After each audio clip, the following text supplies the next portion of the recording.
ہے اس کے آگے تو دوزخ ہی ہے، دوزخ کے علاوہ اور کوئی چیز نہیں.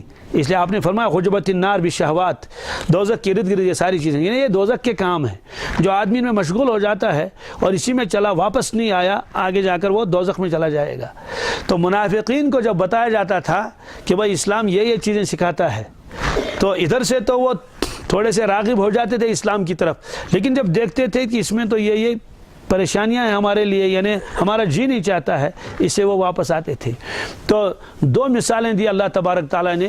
ایک مثال تو ان منافقین کی دی جو بالکل کٹر قسم کے منافقین تھے، ان کی مثال اس کی وجہ دی سمن بکمن عمیون فہم لا یرجعون، آپ تو واپس نہیں آئیں گے. دوسرا جو تھا طبقہ، وہ کبھی کبھی اسلام کی طرف راغب ہوتا تھا اور جب دیکھتا تھا تو یہاں تو مشقت ہے، فلاں کام بھی کرنا ہے، یہاں بھی کرنا ہے، جہاد میں بھی جانا ہے، خرچ بھی کرنا ہے، وہ لوگ گھبرا کے پیچھے چلے جاتے تھے، تو تذبذب میں تھے. تو اس وجہ سے انہوں نے بھی اسلام قبول نہیں کیا، ورنہ وہ اسلام کے قریب آ جاتے تھے. اسی وجہ سے کہ اللہ کے نبی صلی اللہ علیہ وسلم کے مجلس میں آتے تھے، وہ مجلس میں آنے کے بعد جب واپس چلے جاتے تھے، یہ بہت اہم پوائنٹ ہے، اس کو آپ سن لیجئے. تو اللہ کے نبی سے جو باتیں ارشاد فرماتے تھے، یہ منافقین جو باہر نکلتے تھے تو یہ سب بھول جاتے تھے. یہ سب جی یہ قرآن پاک میں ہے. کہاں ہے؟ یہ سورہ محمد میں ہے.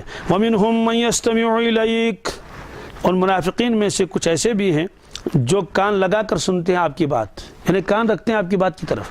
حَتَّى إِذَا خَرَجُوا مِنْ عِنْدِكَ، یہاں تک کہ وہ جب آپ کی مجلس میں اٹھ کے چلے جاتے ہیں.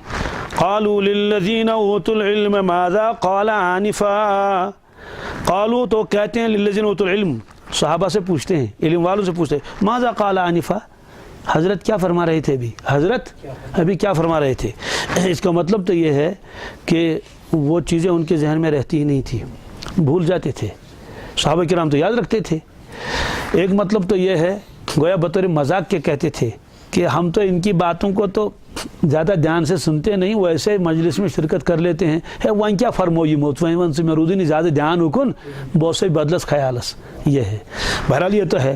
شیخ عبدالعزیز دباغ علیہ الرحمہ نے ایک عجیب بات لکھی ہے، بہت زبردست. کیا شیخ نے یہ بات لکھی ہے، اسی آیت کے تحت ان سے سوال کیا گیا تھا کہ یہ منافقین بھولتے کیوں تھے، بھول جاتے تھے، باہر جاتے کہتے ہیں ماذا قال آنفا، حضرت کیا فرماتے تھے. شیخ نے عجیب جواب دیا. شیخ نے فرمایا اصل وجوہات ہیں، قرآن پاک کے اندر بھی انوارات ہیں اور نبی کریم صلی اللہ علیہ وسلم کے ارشادات میں بھی انوارات ہیں. جب اللہ کے نبی صلی اللہ علیہ وسلم کے زبان مبارک سے ارشادات نکلتے تھے، چاہے قرآن پاک چاہے حضرت کے ارشادات، جیسے حدیث میں آتا ہے کہ جو آدمی جھوٹ بولتا ہے تو بدبو نکلتی ہے، ظلمت نکلتی ہے، تو حضرت کے دہان مبارک سے ان کلمات کے ساتھ انوارات نکلتے تھے. کیا یہ انوارات کانوں میں آتی تھی، اس کی آواز فوراً یہ انوارات دل میں جاتے تھے. تو اب جب دل میں چلے گئے سب ان کے، تو وہ انوارات وہاں جگہ دیکھتے تھے ہماری جگہ ہے یا یہاں نہیں. تو جو صحابہ ہوتے تھے وہاں چونکہ ان کو عقیدت ہوتی تھی اللہ کے نبی صلی اللہ علیہ وسلم کے ساتھ، ان ارشادات کو وہ حق سمجھتے تھے، تو ان کے قلوب اس کو جذب کر لیتے تھے. کیا اتنا کاشر پڑ آپ تراؤ تو پھمبس ومبس پہ ایک دم جذب کرنا ہے نا، تو لوہے کے اوپر رکھ دو تو وہ تو ہلکا سا ہو جائے گا، تو نیچے گر گیا تو کچھ بھی جذب نہیں ہوا. تو فرمایا کہ اصل وجوہات یہ کہ وہ انوارات جب دیتے تھے جاتے تھے سب ان کے دلوں میں، منافقین کے دلوں میں بھی اور صحابہ کے دلوں میں بھی، کیونکہ مجلس تو ایک ہی ہے. تو انوارات جب دیکھتے تھے وہاں جا کر کہ یہ ہماری جگہ ہے یا نہیں، تو اگر دیکھتے تھے تو جگہ تو ہے تو وہ وہیں بیٹھ جاتے تھے، انوارات وہ وہیں رہتے تھے، تو مضامین یاد رہتے تھے مضامین. اور اگر وہ انوارات دیکھتے تھے تو یہاں تو جگہ نہیں ہماری، جیسے ہم لوگ کہیں جائیں گے دیکھیں گے جگہ اگر اچھی ہے تو بیٹھیں گے، اگر مناسب نہیں تو اگر مہمان بھی ہوگا وہ کہیں گے یہ کیسی جگہ ہے، یہاں تو اتنی گندگیاں ہیں، آپ نے کہاں ٹھہرایا ہے ان کو، تو وہ تو خود ہی باہر چلا جائے گا. کہا چونکہ اندر تکذیب تھی، عقیدت نہیں تھی، اس لیے وہ انوارات فوراً واپس آ جاتے تھے، وہاں رہتے نہیں تھے. آپ نے دیکھا ہوگا شہد کی مکھیاں جہاں جائیں گی نا، اگر وہ دیکھیں گے کہ یہ تو اپنا چھتا ہے یا یہ جگہ مناسب ہے آ کے بیٹھ جائیں گے، اگر دیکھیں گے یہ جگہ تو نہیں ہے وہ تھوڑی دیر کے بعد فوراً وہاں سے چلے. تو فرمایا اصل وجہ تو یہ، ورنہ کان تو ان کے بھی تھے، قوت حافظہ تو ان کا بھی تھا، اگر اور باتیں جب ان کو یاد رہتی تھی یہ کیوں نہیں یاد رہتا تھا. کہ اصل وجوہات یہی کہ انوارات جب دلوں میں داخل ہو جاتے تھے، جب دیکھتے تھے کہ یہ ہماری جگہ نہیں ہے ٹھہرنے کی، یعنی انوارات کی یہ جگہ ہے ہی نہیں، یہاں تو تکذیب ہے، اس لیے وہ فوراً نکل جاتے تھے واپس. تو جب وہ واپس باہر نکلتے تھے تو قالوا للذین اوتوا العلم ماذا قال آنفا، حضرت نے کیا فرمایا، یہ سب بھول جاتے تھے، اس لیے کہ انوارات و برکات واپس نکلتے تھے.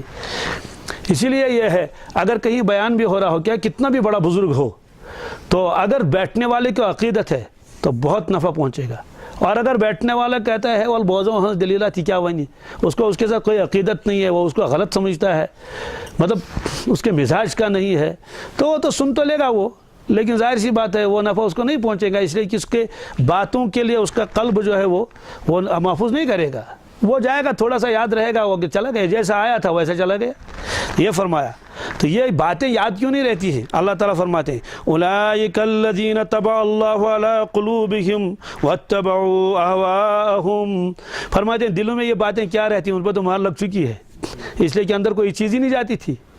تو یہ فرمایا، تو یہ دو مثالیں اللہ تبارک تعالیٰ نے منافقین کی بیان فرمائی۔